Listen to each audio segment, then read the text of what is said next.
Joash, the boy king.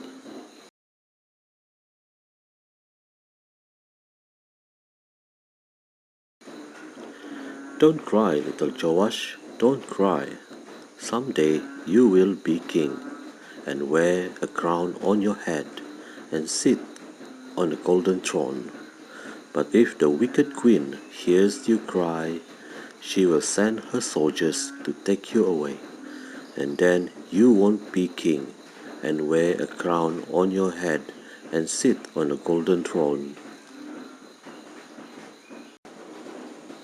Uncle Jehoiada, who was priest of the temple, and Aunt Jehosheba kept baby Joash in the bedroom of their temple room. Joash learned to walk, he learned to talk. The wicked queen did not find him. The boy Joash grew. Each birthday he stood a little taller beside the bedroom doorpost. In the daytime, the door was always barred shut, lest someone in the temple see him and go tell the wicked queen. In the evening, when the people had gone home, the door was unbarred, and Joash could walk with his uncle in the temple court.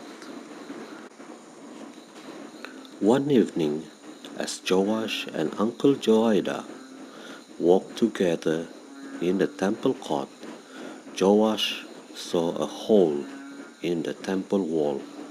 Then he saw another hole and another.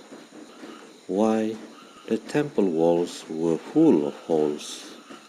The holes were made by the wicked queen's son when they tore away parts of the walls to build a temple for their idols, said Uncle Joada. To repay the holes would cost much money, and there is no money in the temple treasury. Uncle Joada taught Joash to read the law of God.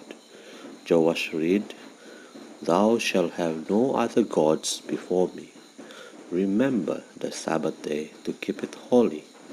Honor thy father and thy mother. Thou shalt not steal." Joash loved to read the law of God. He loved God. Then came the day that Joash was 7. Uncle Joada took him by the hand, led him out on the temple porch, and stood him beside the bronze pillar. Below the porch, to one side, were singers, on the other, trumpeters with silver trumpets. A row of soldiers with spears guarded the porch. Many people were in the temple court. Quietly they watched and waited. Uncle Joada placed the scroll of the law in Joash's hand, and the king's crown upon his head. Then, with a horn of sweet-smelling oil, he anointed Joash king of Judah. The trumpeters blew their silver trumpets. The singers sang songs of praise. The people clapped their hands and shouted, "God save the king! God save the king!" The wicked queen came running into the temple court. She had heard the trumpets and the singing. When she saw the boy king standing beside the pillar, he tore her clothes and shouted, "Treason! Treason!" She commanded the soldiers to take the boy away, but the soldiers took her away instead. The people lined up in a long procession, soldiers, singers, and priests. The trumpeters led the way out of the temple gate and down the street to the king's palace. They carried the boy king, Joash. This palace would now be his home. Slowly, Joash walked up the palace aisle. He climbed the steps to the golden throne. The throne was very large, and his feet did not reach the floor. But he sat as straight as a king. Again the trumpeters blew their trumpets. The singers sang, and the people shouted, "God save the king! God save the king!" To be king was a big task for a boy. He would need Uncle Joash help for many years. King Joash remembered the holes in the temple wall. How could he get the money to mend them? He sent men throughout the land to collect coins, but the men spent the coins on their own houses. The holes in the temple walls were still there. Then Joash thought of a different plan to raise money.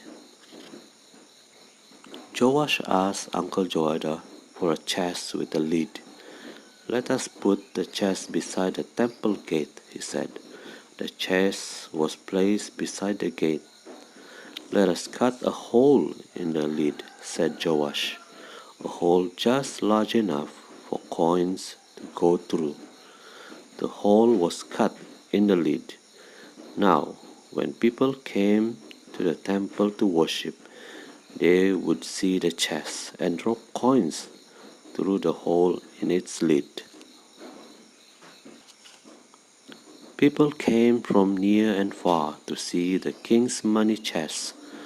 Boys and girls came, fathers and mothers, grandfathers and grandmothers. They marched by and dropped coins into the chest. At first, the coins made a clinkety clink clink sound. When the chest was half filled, clankety clank clank, and when it is almost full, just clunk. "Bring the chest to the treasury room," said Joash.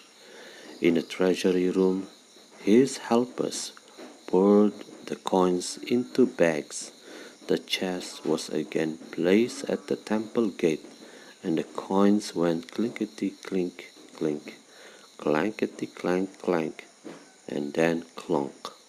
Again and again the chest was filled and emptied into bags in the treasury until there was money enough to repair the holes in the temple walls.